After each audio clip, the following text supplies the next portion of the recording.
दोस्तों सब्सक्राइब करें और इस बेल आइकन को दबाएं और पाएं वीडियो सबसे पहले। मैं भारत को भारतीयता की मान्यता के आधार पर फिर से खड़ा करना चाहता हूं, उस काम में लगा हूं। कुछ लोग गुड़ खाइए, कुछ लोग काकवी खाइए, माने जिसको राब कहते हैं। जितना जाड़े का समय है ना, नवंबर दिसंबर जनवरी फरवरी तक राब भरपूर खा सकते हैं। दही में राब खाइए, दूध में राब खाइए, हलवा राब का बनाइए, गुड़ का हलवा बनाइए, गुड़ दही में खाइए, गुड़ दूध में खाइए। अब गुड़ को दूध और दही में खाने का नियम है, वो भागवत जी कहते हैं। वो कहते हैं जी दही में मिला के गुड़ खाया जाए, दही में मिला के गुड़ खाइए, दूध में गुड़ कभी मत मिलाइए, दूध में गुड़ कभी मत मिलाइए, दही में मिला के खाइए। तो दूध में कैसे खाएंगे जी? दूध में ऐसे खाएंगे कि पहले गुड़ खा लीजिए, पीछे से दूध पी लीजिए, या दूध पी लिया पीछे से थोड़ा गुड़ खा लीजिए।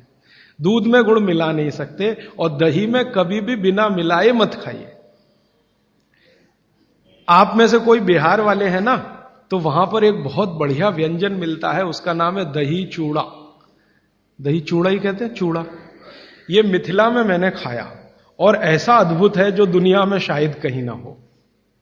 मिथिला में, मिथिला माने एक एरिया है बिहार का, करीब 8-10 जिले उसमें आते हैं। उन जिलों में जब भी आप जाएं तो मेहमान को वही परोस के लाते हैं। तो मैं भी मेहमान जैसा ही रहता हूं, तो मुझे हर घर में दही चूड़ा मिलता है। तो वो दही डाल के लाते हैं, ऊपर से गुड़ डाल के लाते हैं, दही के ऊपर गुड़ रहेगा। तो मैंने कई बार कहा कि अलग प्लेट में गुड़ ले आओ, तो वो कहते नहीं नहीं, आपको फिर खाना नहीं आता दही चूड़ा।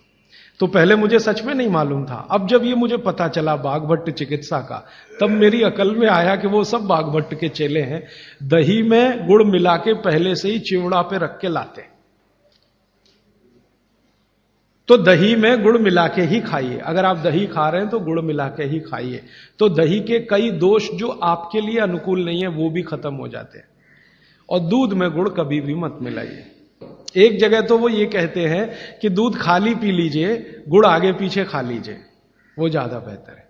तो गुड़ खाइए, मेरा कहने का मतलब ये है। अब गुड़ के कितने प्रिपरेशन है हमारे घर में? गुड़ का तिल का प्रिपरेशन एक है, तिल पट्टी कहते हैं, गजक। गजक तो भरपूर गजक खाइए। क्यों खाइए जी? तिल है और गुड़ है। गुड़ में जो केमिकल है ऑर्गेनिक, तिल में लगभग वही सब है जो गुड़ में है। तिल भी क्षारीय है, गुड़ भी क्षारीय है, और दोनों क्षारीय चीजें खाएंगे तो पेट के अम्ल को बैलेंस करती रहेंगी। तो तिल गुड़ रोज खाइए, माने तिल की पट्टी बनाइए, गजक बनाइए, नहीं तो तिल का लड्डू बनाइए, गुड़ के साथ बनाइए। फिर इसी तरह से मूंगफली है, मूंगफली भी क्षारीय है और गुड़ भी क्षारीय है। तो मूंगफली और गुड़ मिला के वो पट्टी आती है, वो खाइए, बच्चों को खिलाइए। और आपके पास जो भी प्रिपरेशन है गुड़ तिल के, गुड़ मूंगफली के, वो सब बनाइए। और ये जो 3-4 महीने हैं, नवंबर दिसंबर जनवरी फरवरी तक, भरपेट खाइए, भरपूर खाइए, क्योंकि इस समय आपके शरीर को इन्हीं की जरूरत है। तो कफ जिंदगी से बहुत दूर रहेगा। तिल खा रहे हैं, गुड़ खा रहे हैं, मूंगफली खा रहे हैं, कफ बढ़ने की बिल्कुल संभावना नहीं। तो जिंदगी में कफ के रोग आने की संभावना नहीं। अब जानते कफ का सबसे खराब रोग क्या है? मोटापा।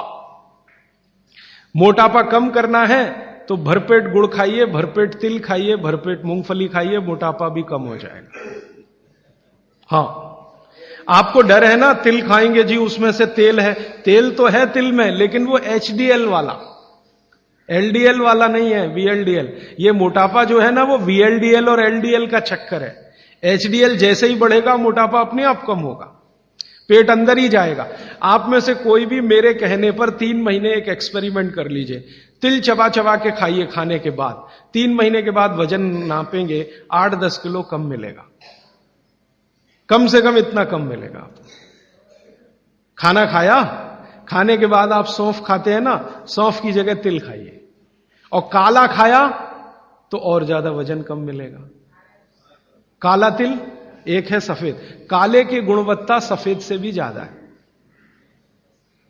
लेकिन ये इन्हीं 4 महीनों में, गर्मी में अगर आपने यही तिल खाया तो प्रॉब्लम आएगी।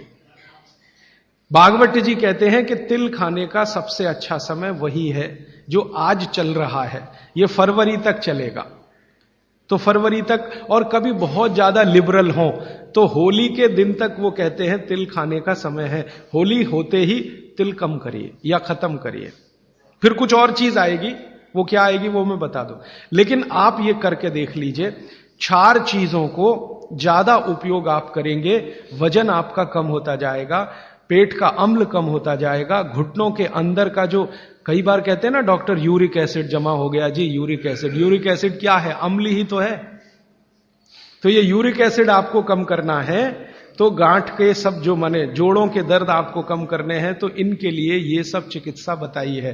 तिल है, गुड़ है, और मैंने एक चीज बोली थी कि अगर आप जैन नहीं हैं तो शहद है। शहद में भागवत जी कहते हैं छोटी मधुमक्खी का शहद, बड़ी का नहीं। तो शहद लाएं तो उसको पूछ लीजिए। दोस्तों सबसे पहले तो चैनल सब्सक्राइब करें, फिर लाइक, कमेंट और शेयर करें, और हाँ, हमारा एंड्रॉयड ऐप डाउनलोड करना ना भूलें।